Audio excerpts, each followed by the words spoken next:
Sure. Gentlemen, many people wrote in with this human rights question. This one comes from Lynn in Virginia. The last two governors have signed an executive order to prevent discrimination in the state's workforce based on sexual orientation. Will you renew this executive order? This question goes first to Mr. McDonnell. I was Attorney General when Governor Kane implemented that order. I'm completely supportive of the policies of non-discrimination.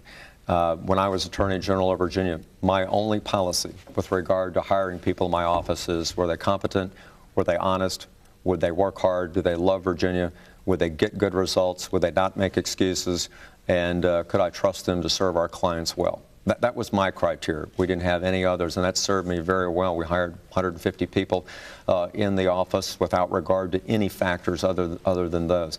I did sign an opinion saying that I believed that that executive order was unconstitutional because it violated the separation of powers.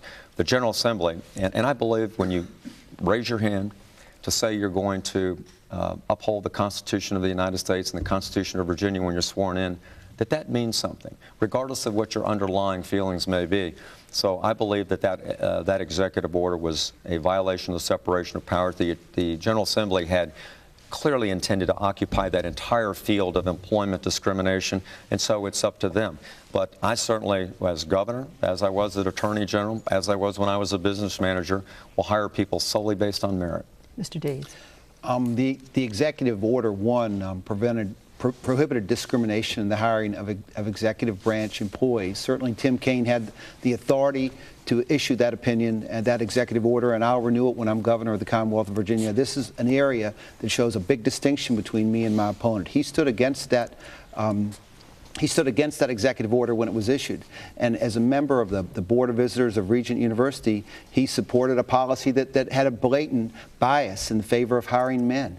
I've had a lifetime of working against discrimination in the workplace, and I'll continue that work when I'm governor. All right. We have a